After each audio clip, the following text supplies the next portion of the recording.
Hola, muy buen día.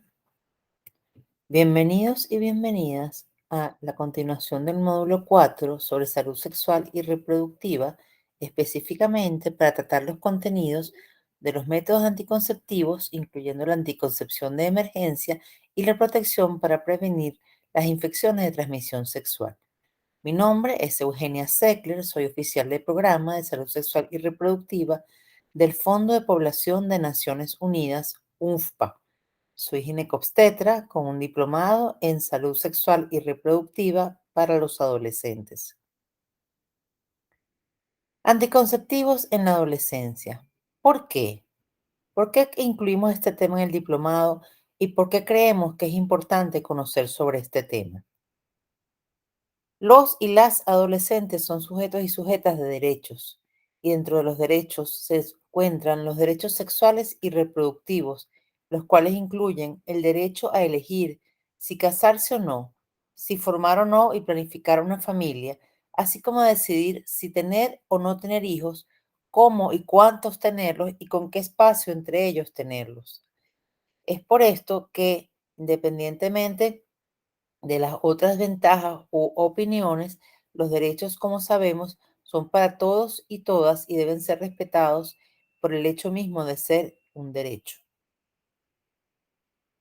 Pero, además de ser un derecho, la anticoncepción permite a las sociedades, a los pueblos, crecer desde el punto de vista humano y socioeconómico. Solo por nombrar un ejemplo, en Bangladesh, entre 1974 y 1996, 141 comunidades rurales alejadas, la mitad de ellas, simplemente por un motivo de programático, recibió anticonceptivos, principalmente inyectables, y la otra mitad no los recibió. Esta era la única intervención para ese momento en el ámbito de salud sexual y reproductiva, solamente la dispensación de anticonceptivos.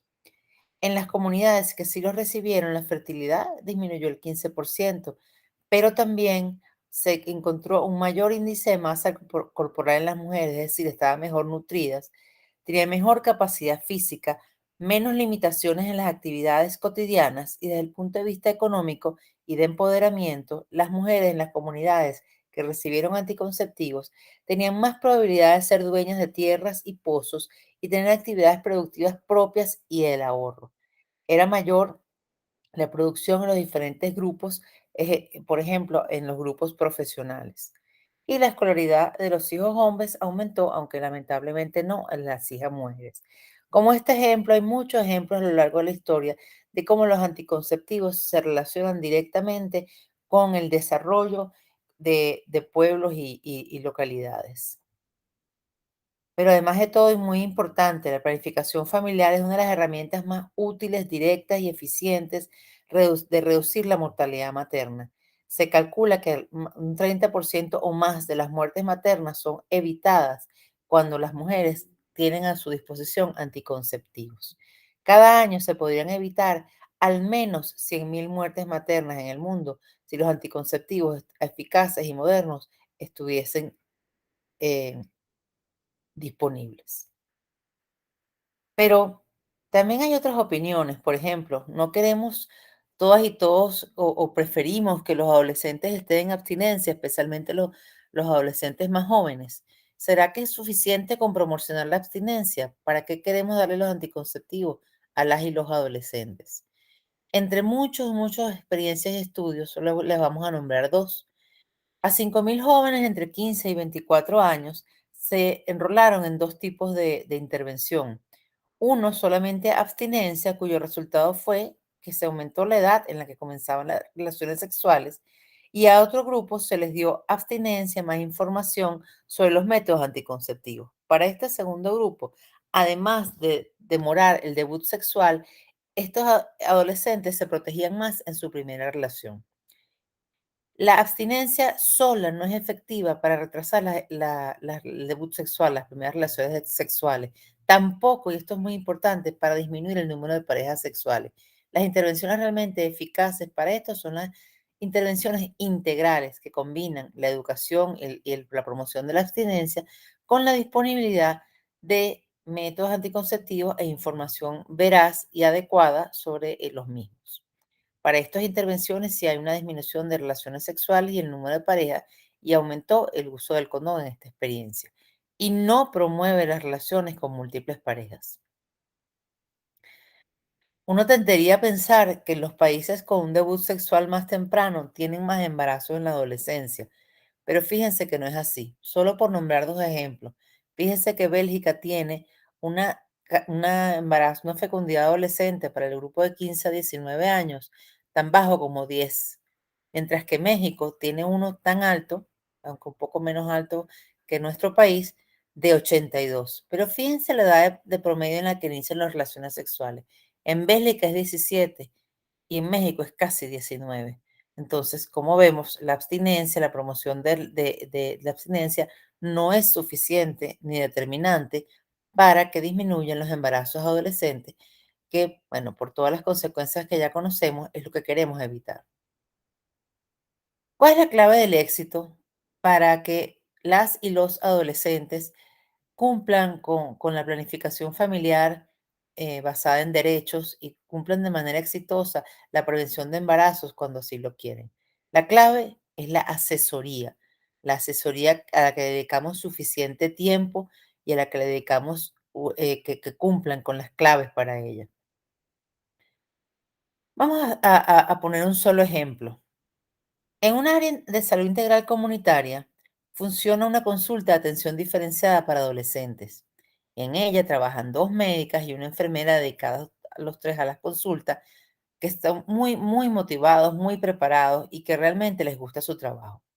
Por esta manera de trabajar ordenada, con importante número de atenciones al mes, reportadas a tiempo, de forma precisa, en los formatos adecuados, la consulta fue seleccionada como parte de un programa en el que hubo una donación de anticonceptivos. Se le entregaron 10.000 implantes anticonceptivos subdérmicos, uno de los métodos más solicitados, que representaba el importante porcentaje de 70 de las mujeres de la población, de las mujeres adolescentes en el área de influencia. Se organizaron jornadas y a los 6 meses ya habían dispensado los 10.000 implantes. Y a los 6 meses, las organizaciones involucradas y el Ministerio de Salud, estamos hablando de un caso hipotético, pero que es reflejo de cosas de situaciones que hemos visto muchas veces antes. A los 6 meses se organizan grupos focales para ver qué tal ha sido la experiencia, cómo ha disminuido el embarazo, cómo ha sido la satisfacción. Y entre adolescentes y pares promotores, aliados de la consulta, se hicieron estos grupos focales. Pero ¿qué pasó? Resulta que el 60% de los adolescentes se había retirado el implante, o en la misma consulta o en otros, porque no toleraban los efectos secundarios, que no les venía la regla o los sangrados, y pensaban que eso les estaba haciendo daño. Entonces, esta intervención fue realmente exitosa. Veamos un poquito algunos de los principios fundamentales de la asesoría. ¿Sabes qué debes hacer y qué no debes hacer en una asesoría de anticoncepción? En este video te lo contamos de forma rápida y sencilla. Lo primero que debes hacer es crear un clima de confianza y respeto para lograr una comunicación efectiva.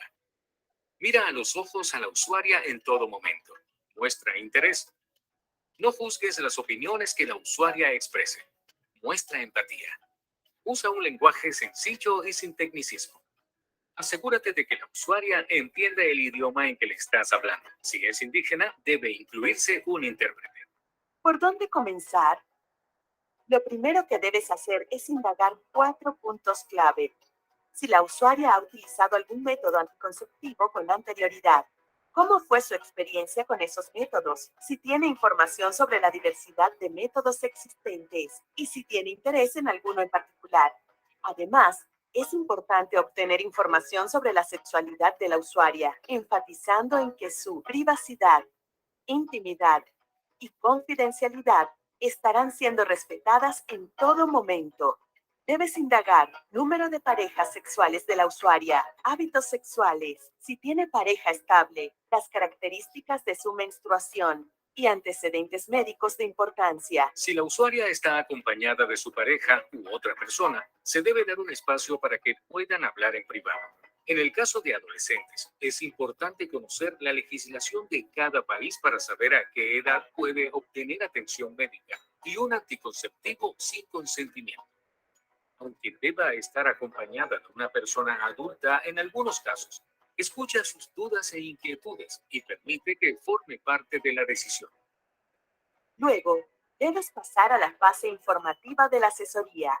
La información debe transmitirse de forma equilibrada e imparcial, sin inclinar la balanza en favor de uno u otro método. Debes explicar sus características, ventajas, desventajas, efectos secundarios, mitos y verdades. Recuerda que la anticoncepción es una decisión personal y exclusiva de la usuaria, que tiene implicaciones en su cuerpo, en su vida y en su sexualidad. Una asesoría exitosa es aquella que permite a la usuaria tomar la mejor decisión adecuada a su cuerpo, su vida y sus intereses. Sin embargo, un objetivo de nuestro trabajo es lograr que siempre que una usuaria desee usar anticoncepción pueda hacerlo. Por ello, debemos aprovechar el momento de la asesoría para que ésta concluya con la toma de la decisión y que el anticonceptivo elegido por la usuaria le sea dispensado. ¿Cómo hacemos esto? Ofreciéndole a la usuaria las opciones que tengamos a la mano en el momento y expresándole la posibilidad de dispensarlo de inmediato si es su decisión y su deseo. Una de nuestras tareas en una asesoría es aclarar dudas e inquietudes. Es fundamental responder con precisión a las preguntas y dudas que la usuaria expresa, así como ofrecer la plena disponibilidad para acompañar el proceso que se requiera asociado al anticonceptivo elegido y dar indicaciones precisas de lapsos de próximas consultas. Una vez a la usuaria se le haya dado la información, debemos entregarle el consentimiento informado, permitir su lectura con tiempo suficiente y responder sus dudas si las hubiere. Es clave entregar materiales comunicacionales o información del método seleccionado, procurando que sean de sencilla comprensión, con un diseño atractivo. Indica a la usuaria cuándo debe volver, anotando fecha y hora de la consulta programada. Además, es muy importante que ella sepa que puede volver cuantas veces sea necesario si tiene dudas o síntomas y explicar en qué casos debe acudir rápidamente. En caso de que la usuaria decida comenzar a usar algún método en el momento, es imprescindible aplicar una prueba verbal de embarazo. Una vez concluida toda la información y satisfechas las dudas e inquietudes que la usuaria pueda tener, es clave informar con precisión, dependiendo del método elegido por la usuaria, cuándo puede tener relaciones sexuales sin usar preservativo, sin que esto implique riesgo de quedar embarazada. Hasta aquí has cumplido de forma correcta con lo que debe hacerse en una asesoría en anticoncepción. Ahora veamos qué no debes hacer. Nunca emitas juicios de valor u opiniones personales sobre la sexualidad y los hábitos sexuales de la usuaria. No cuestiones ni menosprecies las dudas, desinformación o falsas informaciones que la usuaria tenga sobre los métodos. Nunca presiones la toma de la decisión en favor de uno u otro método anticonceptivo. No valores los miedos o temores que la usuaria pueda tener. No ocultes información sobre efectos secundarios o desventajas de ninguno de los métodos anticonceptivos existentes. Y recuerda que la anticoncepción es un asunto de salud sexual y reproductiva y un derecho de todas las mujeres.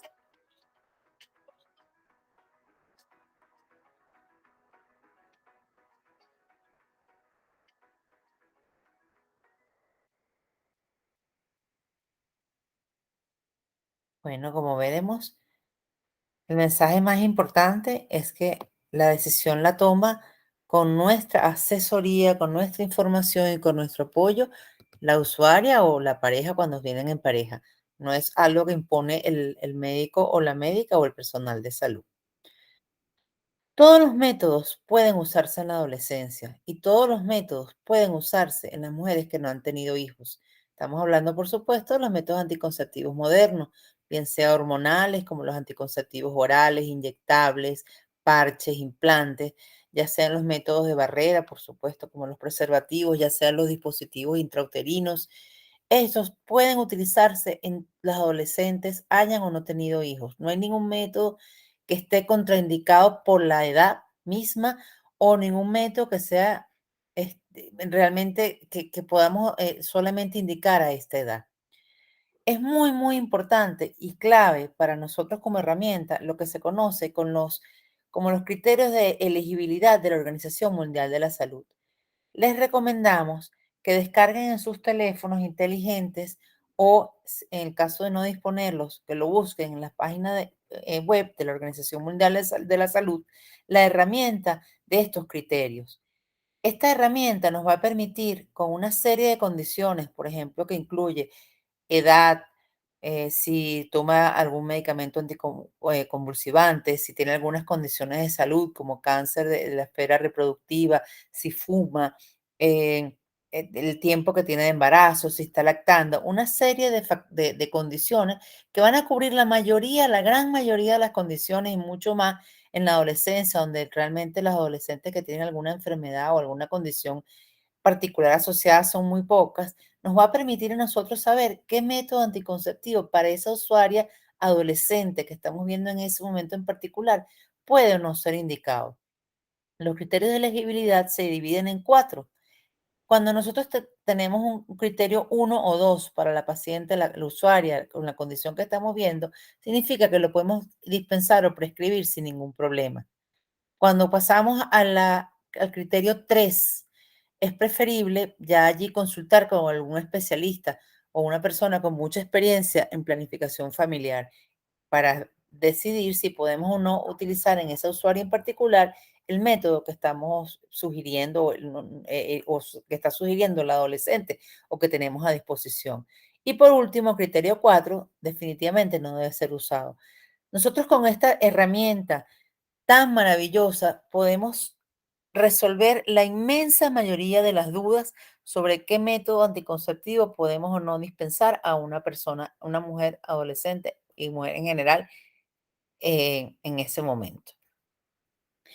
Les recomendamos muchísimo que revisen y tengan a mano el manual de planificación, el manual para servidores de planificación familiar.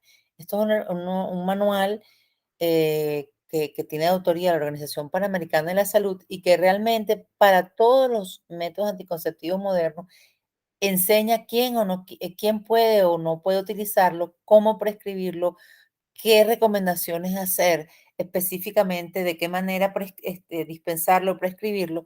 Y realmente con este manual y teniendo los criterios de elegibilidad de la Organización Mundial de la Salud, muchas ganas de atender y de ayudar a las y los adolescentes y la sensibilidad para hacerlo, es todo lo que necesitamos para tener una asesoría, una dispensación y una consulta de planificación familiar exitosa en nuestros adolescentes. Ahora bien, no todos los métodos anticonceptivos son igual de eficientes. Sí, la usuaria con nuestra información debe decidir de acuerdo a su estilo de vida y preferencias cuál usar. Pero sí tenemos que estar claros que no todos son igual de eficaces. Los métodos anticonceptivos que no dependen de la usuaria, es decir, que no se depende de que se acuerden, por ejemplo, de tomarlo todos los días o de interrumpir o de colocárselo durante la relación sexual, son mucho más eficaces, tan eficaces como que menos de 100 mujeres que usan el método durante un año se embarazan. Y luego esos son los más eficaces. Entre ellos tenemos especialmente los métodos reversibles a largo plazo, como los implantes y los dispositivos intrauterinos, y por supuesto, algo que generalmente no aplica a los adolescentes, las esterilizaciones quirúrgicas. Luego hay otros métodos que son bastante menos eficaces porque dependen muchísimo de que la pareja los cumpla y los cumpla cada vez que tiene relaciones sexuales. Eso puede ser, por ejemplo, el uso del condón y el coito interrupto, que es menos eficaz aún.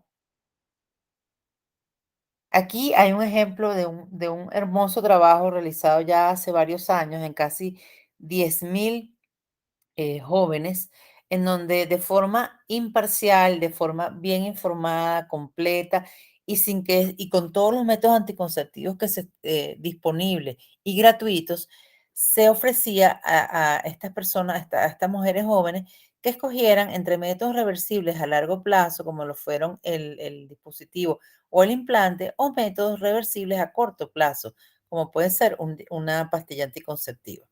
Ellos se los dejó elegir libremente, diciéndole los factores y hechos, y fíjense que el 75% de las personas, de las mujeres, resolvieron utilizar el método de largo plazo, o un implante o un dispositivo.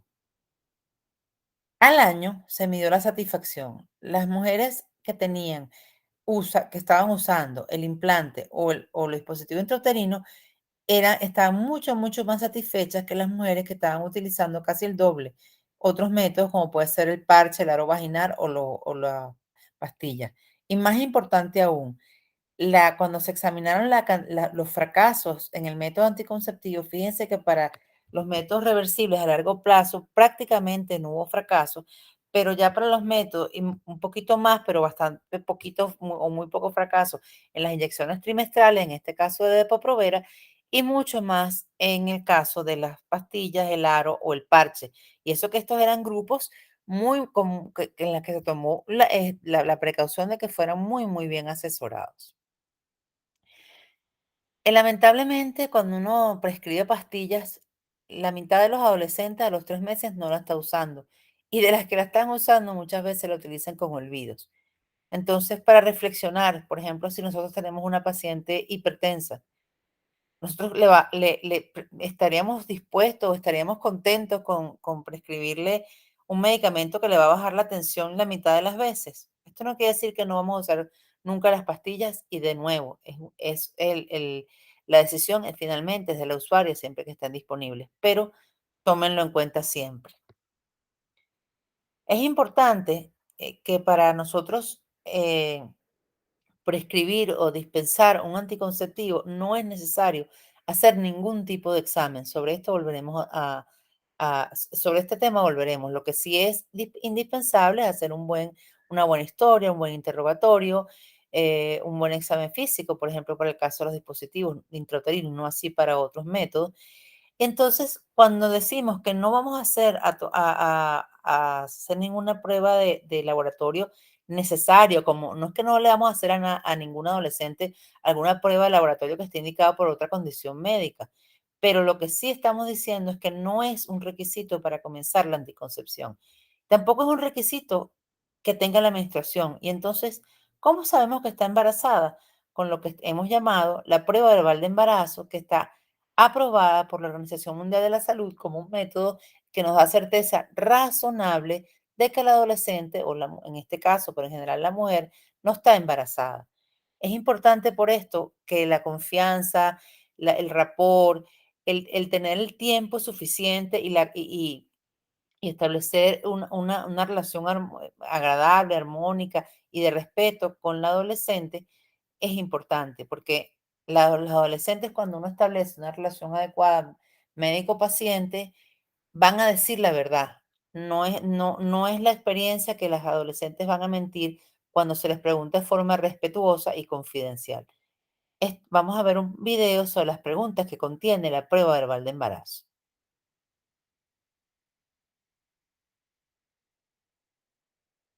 Prueba verbal de embarazo. ¿Tu menstruación comenzó en los últimos 7 días o en los últimos 12 días? ¿Has estado en abstinencia de relaciones sexuales desde la última menstruación, parto, cesárea o aborto? ¿Usas algún método anticonceptivo confiable de manera consistente y correcta desde la última menstruación, parto, cesárea o aborto? ¿Tuviste un bebé en las últimas 4 semanas? ¿Tienes un bebé de menos de 6 meses al cual estás dando solo pecho o prácticamente solo pecho y no has tenido la menstruación desde que lo tuviste? ¿Tuviste un aborto en los últimos 7 días o en los últimos 12 días? Si la respuesta es sí a algunas de estas preguntas, podemos dispensar el método de inmediato. En caso de que la respuesta sea no a todas las preguntas, se debe descartar la existencia de embarazo por algún otro método o esperar a la próxima menstruación. Y recuerda que la anticoncepción es un asunto de salud sexual y reproductiva y un derecho de todas las mujeres.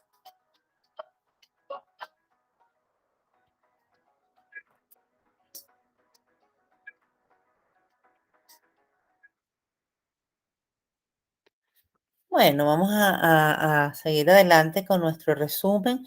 Esta charla pretende eso, dar un paneo, un resumen, un paseo por los principios básicos de la planificación familiar en adolescentes y sobre los principales métodos anticonceptivos o los más comúnmente en este momento usados en nuestro país para adolescentes. Recuerden siempre, van a tener en la plataforma el manual para proveedores de la Organización Mundial de la Salud los recomiendo muchísimo que lo tengan como un libro de consulta permanente y algunos otros materiales. El implante subdérmico anticonceptivo, ya vimos que es uno de los métodos clasificados como reversibles a largo plazo. Es extremadamente eficaz, muy difícil que una mujer salga embarazada con un implante colocado.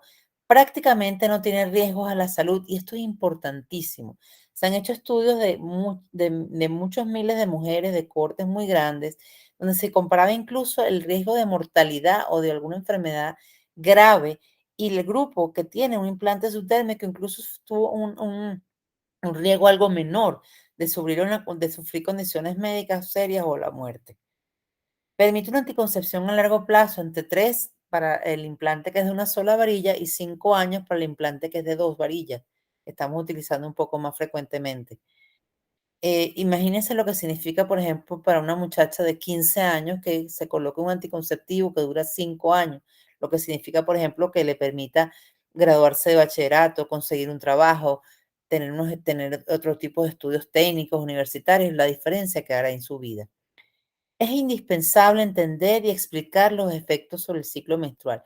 Cada vez que uno hace una asesoría, como vimos, tenemos que hablar de los efectos secundarios de forma honesta, pero en el caso de los implantes, el efecto secundario que no es peligroso, no es de importancia médica, pero sí es de importancia porque es lo que condiciona cuando una paciente se lo quiere retirar la mayoría de las causas. Es el efecto secundario más llamativo.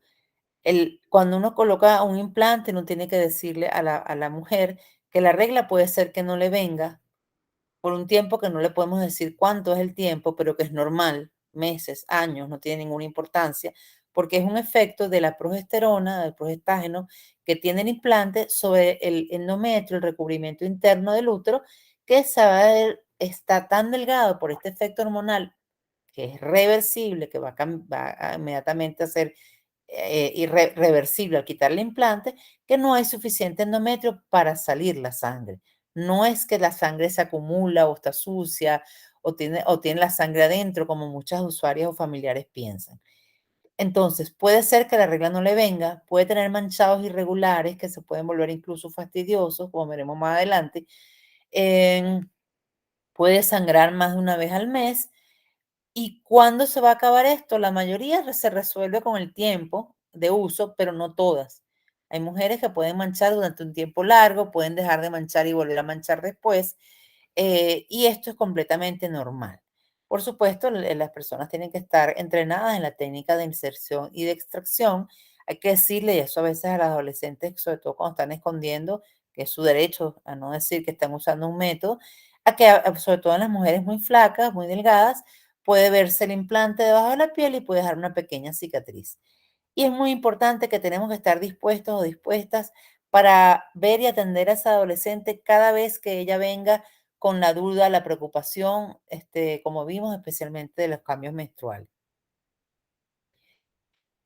La mayoría de las veces nosotros podemos simplemente con tranquilizar a la usuaria, decirle que la menorrea es normal o que el manchado es normal y se le va a quitar.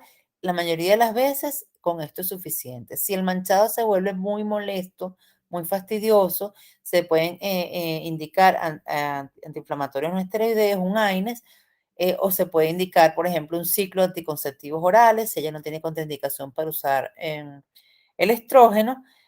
Y bueno, si realmente hay alguna duda, se vuelve muy fijo el sangrado, se podría hacer, digamos, un examen físico y explorar algunas otras posibles causas, aunque poco probable.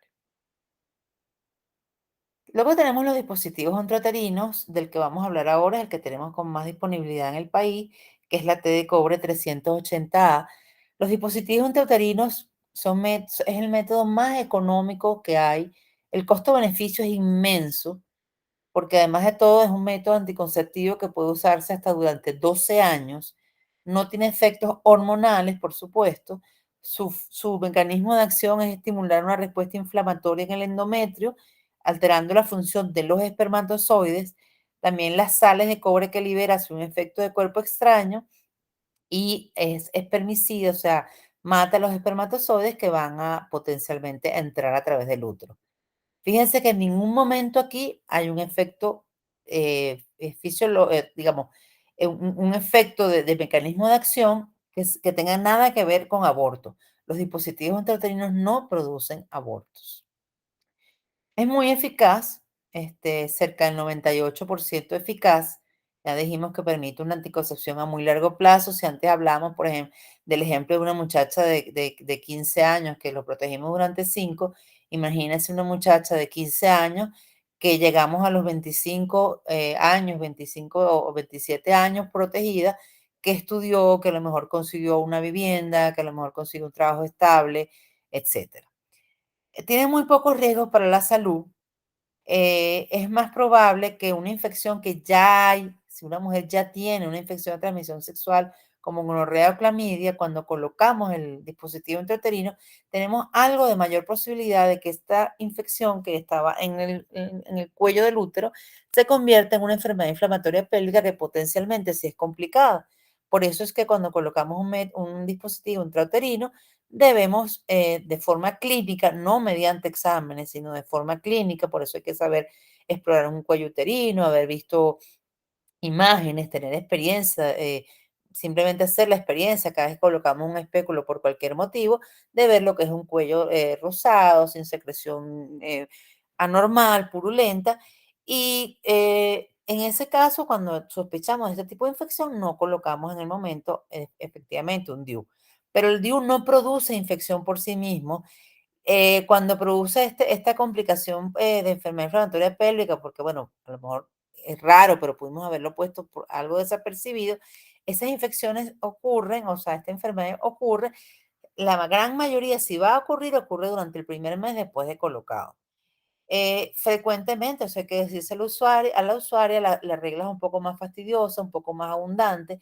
Con el paso del tiempo, a los 3, 4 meses, esta regla tiende a ser ya un poco más normal o más, no normal, más parecida a la que ella venía trayendo, pero sí siempre es un poco más abundante y puede molestar un poco. Eso puede manejarse con antiinflamatorios. Es necesario, por supuesto, conocer la técnica de inserción. No es necesario que tenga la menstruación la mujer, no es necesario que tenga, como vamos a ver más adelante, otros exámenes, y no es necesario controlarlo con un ecosonograma. Si no tenemos ultrasonido o no sabemos hacer un ultrasonido, eso no quiere decir que no podamos poner un dispositivo intrauterino. Eso cuando uno se controla al mes o después de la siguiente menstruación, el DIU se ve el largo que tienen los hilos y con eso es suficiente. Como ven aquí, y esto es de la Organización Mundial de la Salud, no hace falta un examen de mama, no hace falta citología cervicuterina, no hace falta laboratorio, ¿ok? Si hace falta un examen, como lo ven ahí, ginecológico, ese sí es categoría A, y si hace falta explorar los riesgos de infecciones de transmisión sexual, por lo que vimos anteriormente. Por favor, no condicione la planificación familiar a otros servicios de salud. Es frecuente uno oír que no, bueno, como ella viene porque se quiere poner un dispositivo, yo voy a aprovechar de que ella se haga la citología o yo voy a aprovechar en caso de personas de más edad, no adolescente, que se haga la mamografía, porque así yo la obligo a que se controle. No haga eso porque la usuaria, si usted la atiende y le coloca un dispositivo intrauterino y hace una relación en la consulta, una relación de seguimiento con ella, es muy probable que después, cuando tenga las condiciones para hacerlo, se haga el examen que usted considera necesario. Pero no se debe hacer, digamos, chantajear a esa persona para colocarle un método anticonceptivo. Eso no va a hacer que las personas se controlen más de las enfermedades. Y bueno, como dice un compañero muy experto en planificación familiar de Venezuela y que forma parte también de este diplomado, como le oí decir en una charla.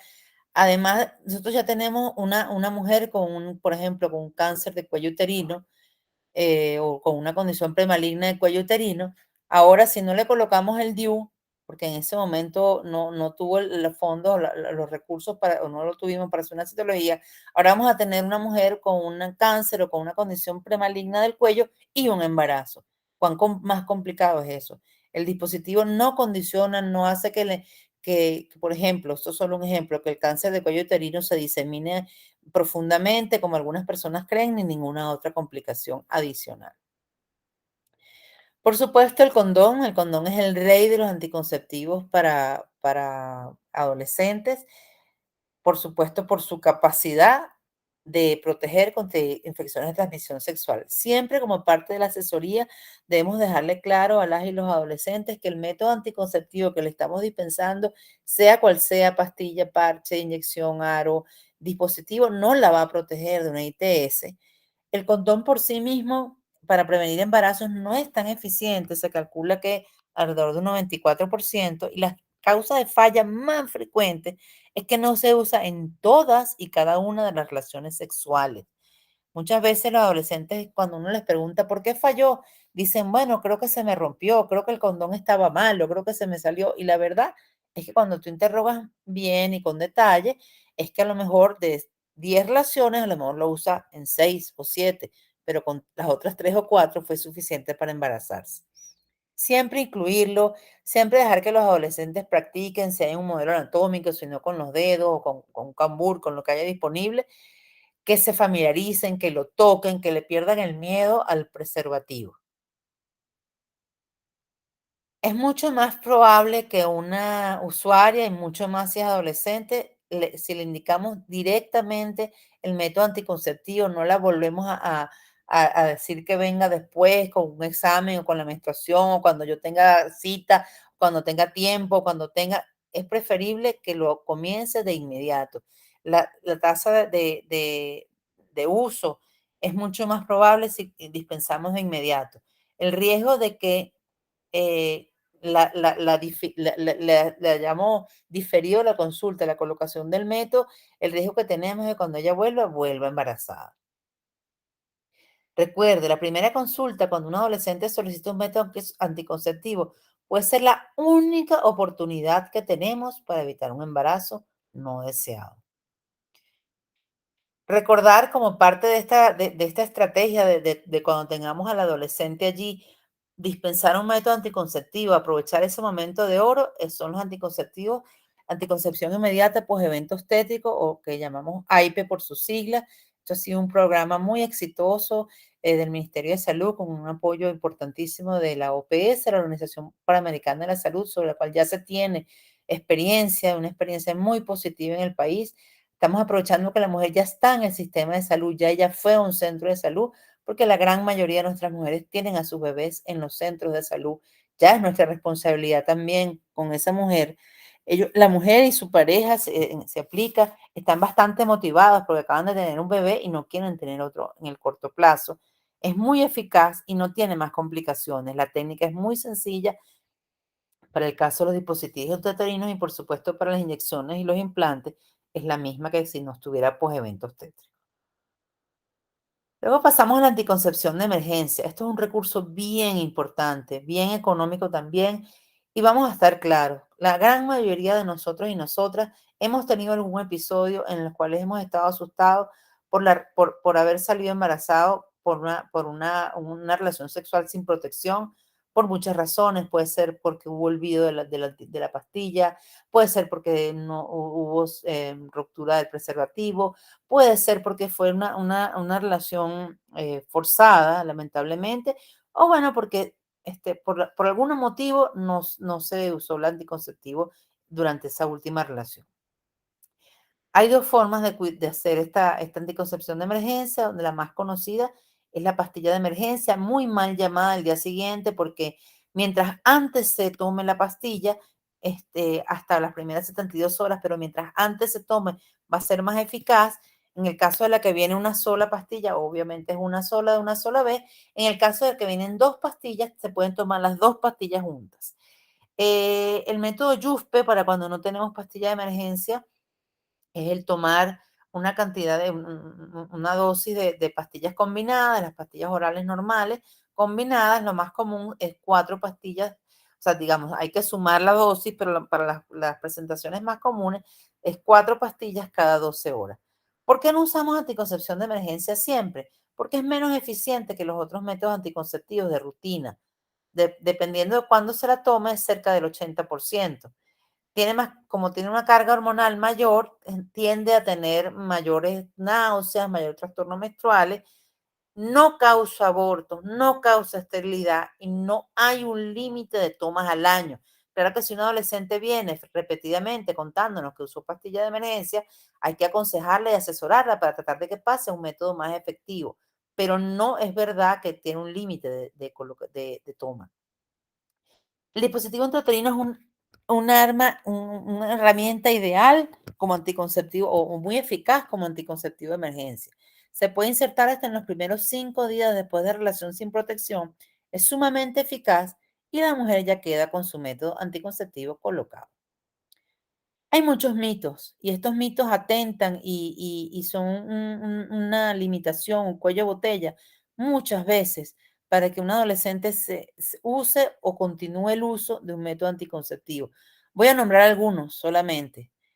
Hay un anticonceptivo que se adapta a cada mujer. La mujer tiene que hacerse unos exámenes, tiene que ser examinada, hacerse un perfil hormonal para que le digan exactamente cuál es su anticonceptivo. Esto no es verdad. Si ustedes revisan la herramienta de criterios de elegibilidad de la Organización Mundial de la Salud, la gran mayoría de las mujeres pueden usar la gran mayoría de los anticonceptivos, si no todos. Es necesario tener exámenes de laboratorio y hormonales para dispensar un anticonceptivo. Ya lo vimos repetidamente. La Organización Mundial de la Salud no exige y no hay costo-beneficio ni ventaja mayor en hacer exámenes de laboratorio, porque la diferencia o el colocar o no el método anticonceptivo, ustedes van a darse cuenta de que no depende de ningún resultado de laboratorio. Si se usa mucho tiempo un anticonceptivo causa infertilidad, tampoco es así, es totalmente independiente, por eso que, por ejemplo, en el caso de pastilla hay que tomársela todos los días porque eso no es una cosa que queda acumulado en el cuerpo. En el caso de los anticonceptivos, todos tienen un tiempo determinado y no causan infertilidad. No tiene nada que ver si una persona utiliza durante 20 años un implante o lo utiliza durante 6 meses.